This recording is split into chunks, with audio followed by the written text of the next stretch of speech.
రాయదుర్గం పట్టణంలో కూటమి ప్రభుత్వం అధికారంలోకి వచ్చినాక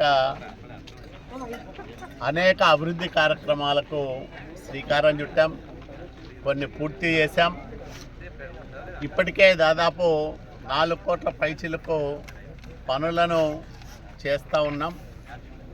త్వరలోనే ఈ ఆర్థిక సంవత్సరంలోనే మరో 3 కోట్ల రూపాయల నిధులను తీసుకొస్తూ ఉన్నాం. వాటితో డ్రైన్లు అట్లాగే సీసీ రోడ్లు నిర్మిస్తాం. ఇవి కాకుండా 78 కోట్లతో అమృత్ పథకం కింద తాగునీటి వ్యవస్థను విస్తరించడానికి ఎక్కడైతే శివారు కాలనీలు ఉన్నాయో, బీటీపీ లేఅవుట్ కానీ, గౌడ లేఅవుట్ కానీ, ఇట్లాంటి శివారు ప్రాంతాలకు మల్లాపురం లేఅవుట్ కానీ, వీటన్నిటికీ రక్షిత మంచినీటిని ఇచ్చే కార్యక్రమం చేస్తాం. అదనంగా ట్యాంకులు నిర్మించబోతూ ఉన్నాం.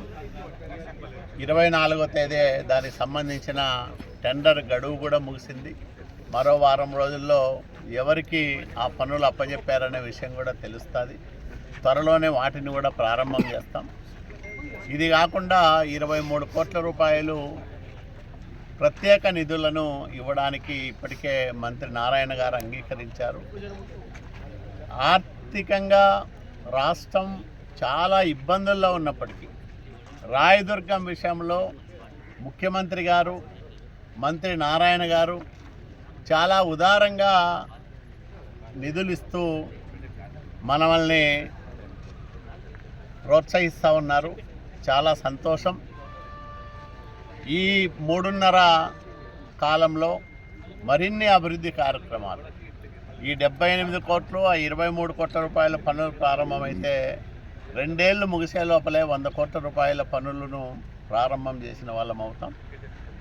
ఇంకా రానున్న కాలంలో అర్బన్ ఇన్ఫ్రాస్ట్రక్చర్ డెవలప్మెంట్ ఫండ్ పేరుతో మరిన్ని నిధులు తీసుకురాబోతా ఉన్నాం, కేంద్ర ప్రభుత్వ నిధులు.